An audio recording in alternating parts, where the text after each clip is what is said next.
Alright, let's go through another long box.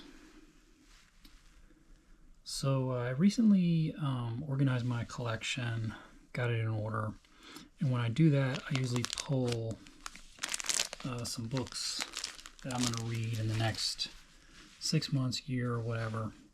So that's what I did here. That's what this long box is. So this is the long box that I pulled out. So it's got a decent variety of stuff in it.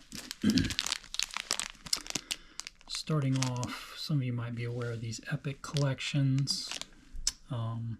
So some old Ditko Spider-Man. Figured I might go back and read some of those, see how they hold up, etc.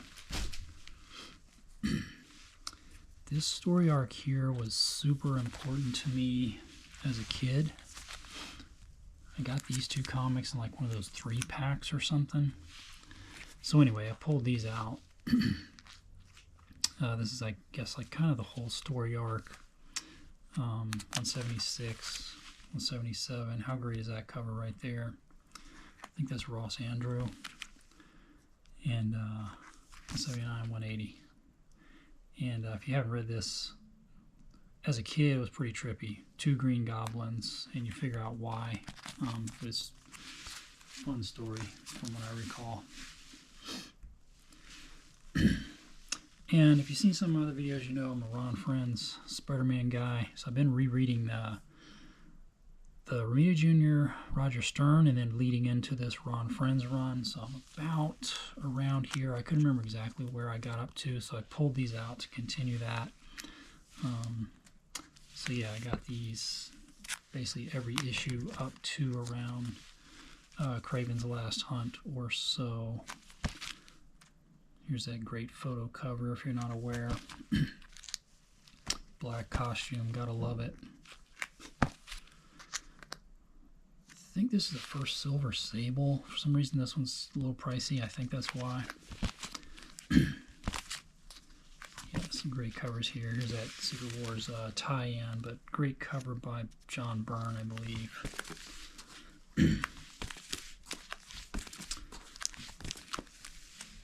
Yeah, I just love Ron Friends so much on Spidey. He's my favorite Spidey artist. Check out that Romita Sr. cover.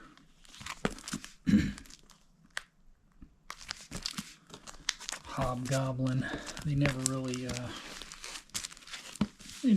cleared that up.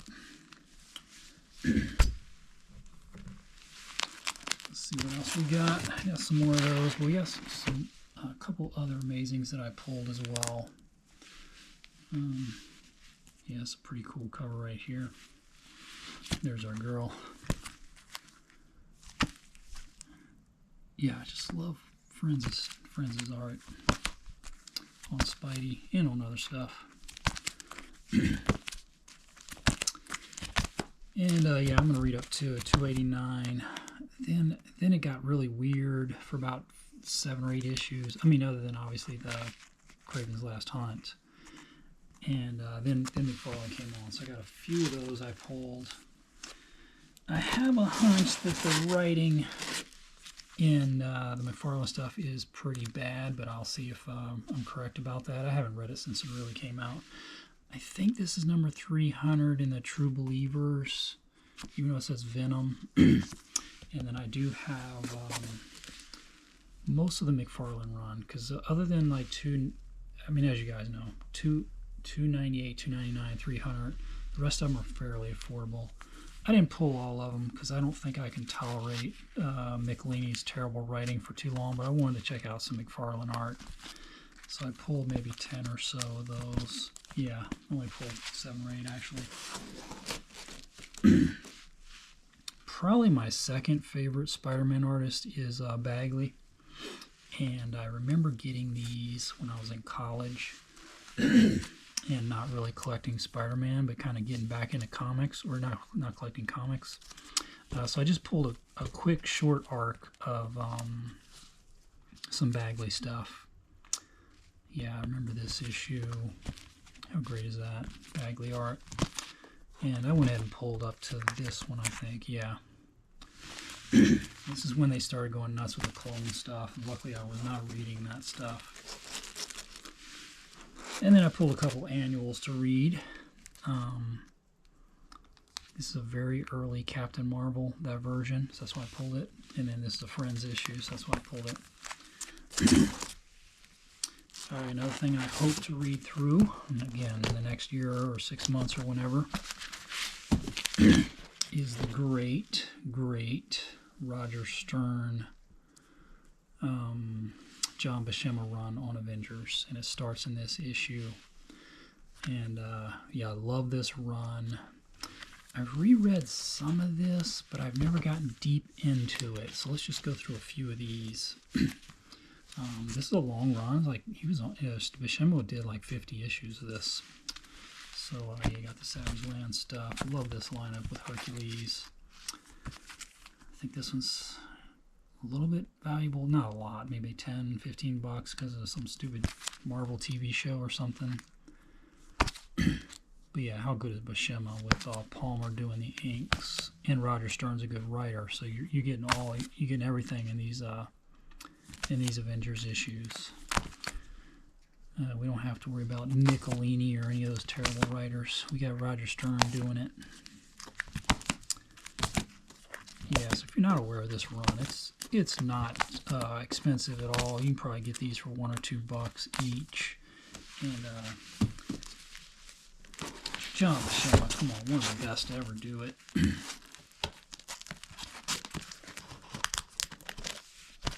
Check out a few more of these covers because there's some fun stuff happening. I think Hercules dies with quotes around it because he is a god. This is it here. And then they do an arc where you know, love the She-Hulk stuff with Buscema drawing it. Then they do an arc where yeah, look how good that is. Where they go to Olympus and Zeus is super angry at them for letting Hercules die. And I don't think like I said, I never read deep into this run, so I've never read this arc to see, you know, how that plays out. And then the last few issues of the Buscema Stern arc is this guy. I can't remember his name now. I think he gets revealed as like a bad guy, even though he's been part of the team. But yeah, here's the sort of the last issues of that Buscema Stern run. Yeah, this dude. I can't remember his name. I can't remember why. So yeah, Dr. Druid. Look at his She-Hulk. Buscema's one of the great female figure drawers. One of the great figure drawers, the period. Yeah, I pulled a couple angles. I didn't realize I had this one. This is the first Rogue, I think. I don't have many keys in my collection. But anyway, I pulled this because Michael Golden draws this issue, I believe. And always love some Michael Golden art. Then I pulled this one because it's part of that early Buscema Stern run, but I think it crosses over with Fantastic Four, so I might only get a partial story out of this annual here. Alright, here's where the video gets controversial. Boom. Love it. Love this. Dark Knight Strikes Again. One of my favorite Frank Miller works. 3 issues. Everybody hates it. Everybody's wrong. Obviously, the disappointing part about this, I would say, for a lot of fans, was this is not so much a Dark Knight or Batman story as it is like more of a JLA story. You got the Spectre, you got Batman, Superman, Wonder Woman, you got the Atom, you got Green Lantern. So it is less of a Batman story, but I love the evolution of Katie Carey in this, or Katie Kelly, I'm sorry. Yes, and to me, this holds up for rereading. I love The Dark Knight, but once you know the beats, once you know what's coming, him getting beat by the mutant leader, him, you know, killing the Joker or whatever, once you know the big moment beats, you know they're coming. Whereas this is just crazy, expansive ideas that hold up to rereading. So anyway, I'm going to reread that for that reason. Alright, and you might pull my comic cred card, because I've never read the Walt Simonson Fantastic Four. I've read the Byrne run. So I pieced most of this together, so I'm going to finally read some of the Simonson. And I don't think I pulled all the Simonson issues. I think I pulled like the first 15 or so. But some people say this is almost as good or as good as the Byrne run, so I'm going to find out. And I'm a huge Simonson fan, so I'm looking forward to this. And yeah, if you see my other videos, folks, you got to get the floppies. You don't get a trade. These are all cheap. These have never gone up in value, thank goodness. So yeah, look at this, Walt on the Fantastic Four. Yeah, so I pulled some of these to get started. I think I pulled up to the Art Adams issues, and then I figured eventually I'll read the rest of the Walt run. Can't pull everything out of my collection and read it all. Alright, might have to do a swap here in a moment.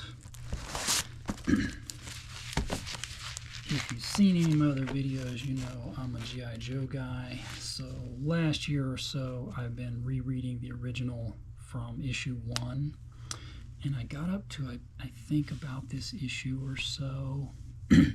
So I pulled the rest of these. I'm not going to read too high up. Also, I'm missing some issues up in the 80s and 90s.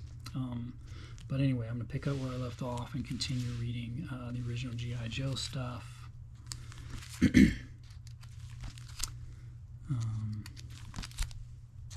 Yeah, I think we got this version. I can't remember what this was called.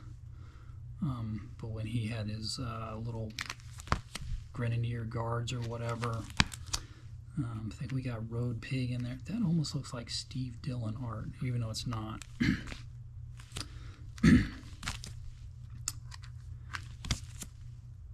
Yeah, I recently grabbed this one on eBay so I could kind of patch up this run. But yeah, unfortunately I think I got through 77 and then it skips. So I pulled these. I'm going to reread them, but I'm missing some in the 80s. So I may Python Patrol, look at that. Yeah, after like issue 90 or so, they went into the whole they went into like, it came like a ninja book. It's kind of weird, so I'm not interested in reading that. So I'm interested in reading up to the up through issue 90 or so if I can. All right, bear with me while I do the reshuffle. Should only take a moment or two.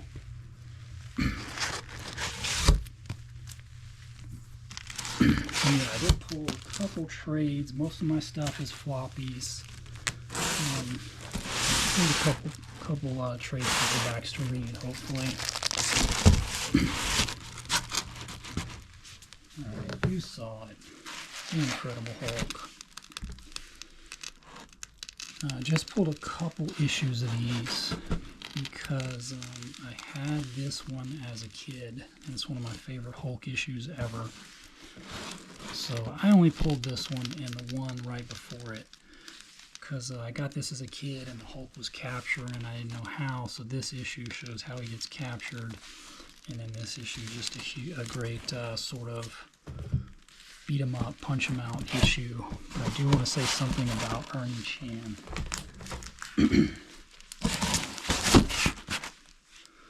So you all may not know Ernie Chan. He never gets mentioned. And I don't know why that is. He's an incredible inker. So Sal Buscema is one of my favorite Hulk artist, Sal Buscema. But he had tons of different inkers on this run of Hulk that he did. And to me, Ernie Chan brought something extra out. So this is a Chan inked Buscema. So Chan to me is probably one of the most unsung, underrated, unmentioned inkers in comics. And he didn't just ink Sal, he inked like some Conan stuff. Incredible artist. But anyway, I love this issue because it was one I got as a kid, but also just got to give a shout out to Ernie Chan. who seems to never get mentioned. Pulled this because we got Michael Golden. I think he's not inking his own all of these, but it's still Michael Golden, so I got to read through some of these. I have a feeling that the writing is going to be propaganda and not good, but I still want to look at some Golden art. So I've got the first 12 issues or so of the NAM, if you're not familiar. One of the last sort of things that Golden did before he just went to like doing one issue a year randomly, or one annual here and there. I think he did like the first 11 issues or so. This one is, this one's a great artist too. I can't remember his name off the top of my head. Yeah, so I pulled some of the NAMs just to look through, or read through. Alright, if you've seen my other videos, I've talked before about power packs. I won't linger too long on that. I read just a couple of these as a kid, but I figured June Brigman, incredibly underrated. Her figure work is great. Her line, her line work, her shading. So I said in my other videos, I don't think these are just kids' comics. I think Brigman's art is worth examining. So I pulled some of these mostly for that. I think the stories are solid. Got some fun crossovers with Spider-Man, Cloak and Dagger, but mostly for the Brigman art. And respect, much like Ernie Chan, you never hear June Brigman's name, and that's a shame. And I don't know what else she did in comics. I think she's still working, but anyway. Alright, another hot take. Hope you guys aren't going to get triggered. Garth Ennis, best writer in the history of comics. I can only think of maybe Frank Miller and, of course, Alan Moore. Yeah, maybe Alan Moore, but other than that, Garth Ennis, best writer in comics history. You can really see him constructing the story. He puts the pieces in place. He puts, he puts things in place. You can tell he knows where he's going.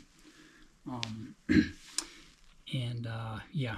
So I recently reread one of the arcs from this, Punisher Max. I reread the Up is Down, Black is White, and was, kind of taken aback by how good Ennis is. So I just pulled a few more of these from that Punisher Max run. Got the Mother Russia art. Of course, I got the Slavers art. Maybe the best art from that run.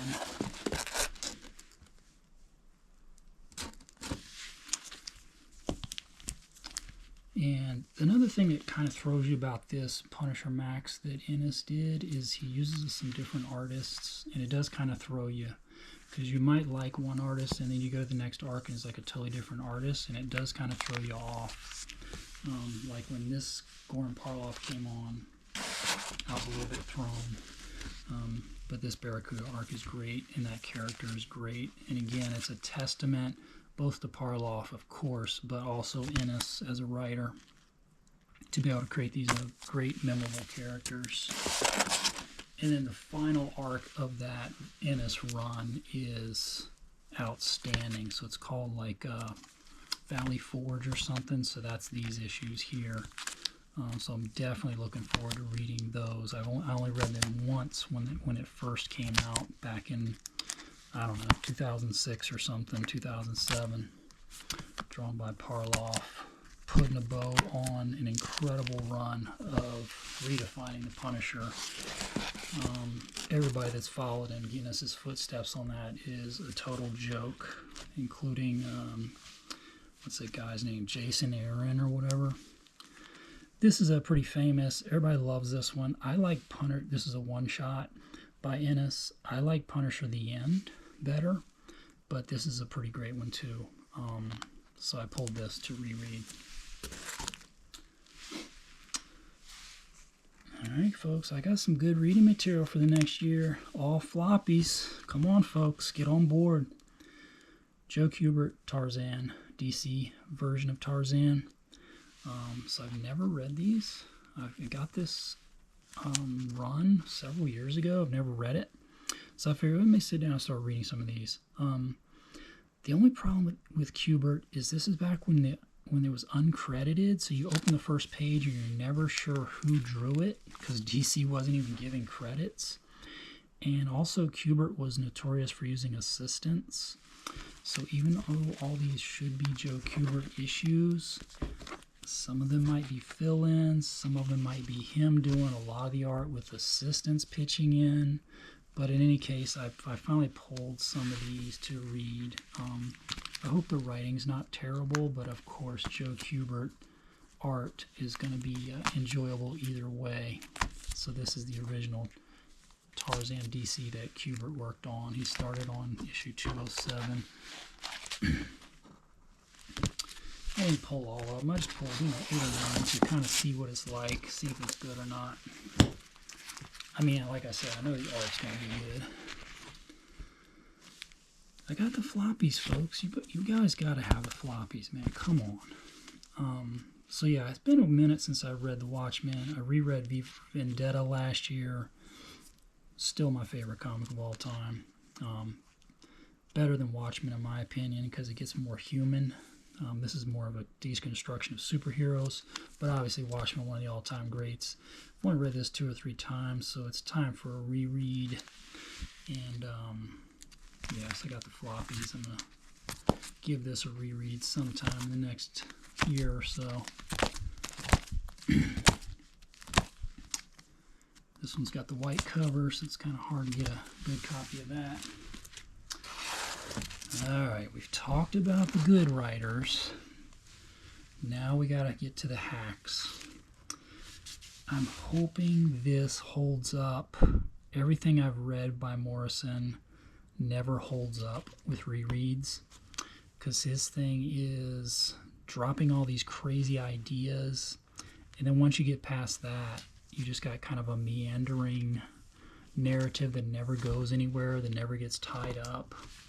But in any case, we got Frank Quitely art, so I got to read some of these. Got to go back. Frank's absolute genius.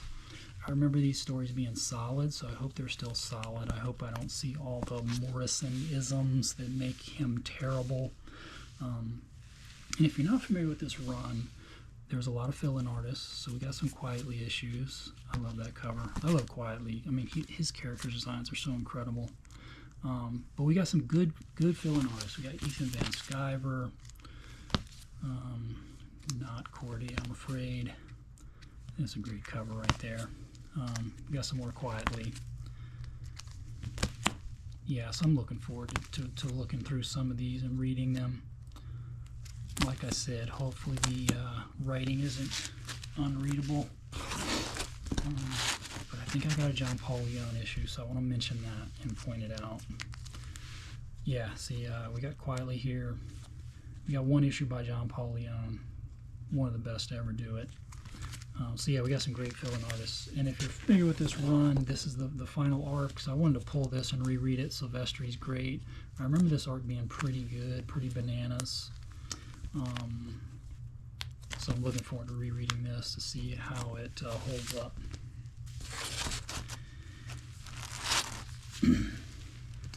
Alright, just a few more here. Talked about this in another video, so I won't linger too long, but this is when John Byrne went back to the X-Men in like 2001 or so, 2000. This is after he had burned out, so I know the writing's not going to be very good in this. But hopefully it's serviceable enough to enjoy, because you got Byrne drawing the X-Men, and it doesn't get much better than that. So I pulled some of these to reread, and hopefully they are readable and not a total slog. Look how good that art is. And if you're not familiar with all of the incarnations of John Byrne, he definitely went, in this era, he definitely went back to full Neil Adams mode. He got away from Neil pretty early in his career after a couple years, and then somewhere around 1999, 2000, when he was doing this, he just went back to full Neil Adams, which is, there's nothing wrong with that. It's mostly about like the page panel layouts and stuff is what I'm talking about. And then, yeah, I'm a floppy guy, but I got a couple trades. And the reason I got this one, this is the hardcover. I was watching cartoonist Kayfabe, and they mentioned that Frank would actually have extra pages laying around the studio, but he couldn't fit them into the floppies because, you know, the floppy are limited to 22 pages or whatever page count every month. So in these trades, in these collections, you get some extra Frank Miller art, some extra splashes and stuff. So that's why I got some. I got the floppies of this, but that's why I also got the trade. And this is the hardcover. So looking forward to reading this, even though I know this story frontwards and backwards. And then much like the old Ditko Spider-Man, I pulled another epic collection of Kirby Fantastic Four. And hopefully the Stan Lee writing won't be too bad, but we know Kirby was doing great things at this time. And then last but not least, hoping to reread this. I've only read this arc once in my life, so looking forward to rereading this Green Lantern Green Arrow. And I have most of the floppies for this, but of course I'm missing a couple keys, like the first John Stewart, so got them in floppy form. So that's my long box of reading material for the next year or so. Thanks for following along.